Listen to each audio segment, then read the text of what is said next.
नमस्ते मेरो प्यारे साथीहरू हेर्नु न देशमा यस्तो अशान्त फैलिरहेछ अनि त्यसपछि ऊ साउलाई चाहिँ हेर्नु है कस्तो अभिव्यक्ति दिन्छ उसले। सरकार बोल्दैन त घन्टेहरू खोइ घन्टे सांसदहरू खोइ महिनाको ल हेर्नु यस्तो हाँसो छ कि उसको मुखमा हेर्नु न एकचोटि हाँसो भएर बोलिरहेछ कि असली नेपालीले त्यसरी सोध्छ, असली नेपालीले त हत्या हिंसा फैलिरहेछ भनेर स्तब्ध भएर एकदम दुखी अभिव्यक्ति दिन्छ, मनमा दुःखको भावना दिन्छ।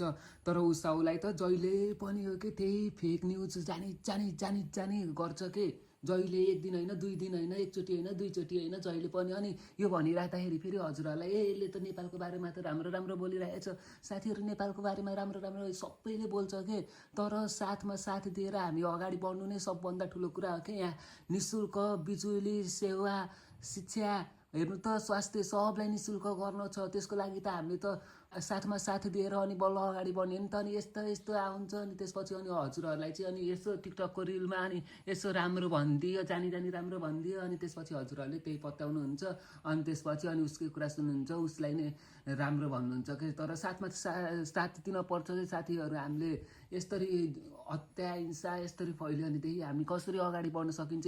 यस्तोले गर्दाखेरि देशमा अशान्त फैलिरहेछ हेर्नु त। अनि हजुरहरू यिनीहरू के हेर्नुहुन्छ, किनकि यिनीहरूले त यसो मिठो बोली बोले जस्तो गरिदिन्छन् यस्तो सामाजिक सञ्जालमा, अनि हजुरहरूलाई चाहिँ राम्रो लाग्छ। तर भित्री रहस्य उनीहरू कसरी खेल खेलिरहेछ, सरकार ढाल्ने, यो देशलाई असफल बनाउने, अर्को ट्याग लगाउने हो यस्तोलाई अर्को ट्याग लगाउने। अनि त्यसपछि त्यही भएर मैले भन्न खोजेको साथीहरू, हजुरहरू यस्तो आउने बित्तिकै स्क्रोल हानिदिइहाल्ने हो कि, स्क्रोल हानिदिइहाल्ने, यताउता बसेर यस्तरी झन् देशमा उस गर्ने, यस्तो कति एकचोटि होइन, 2 चोटि होइन, 3 चोटि होइन, जहिले नै फेक न्युज हेर्न त के खाँदो रहेछ कि बेलुका केही खाँदो रहेछ, अनि त्यसपछि जहिले नै त्यस्तै हो कि।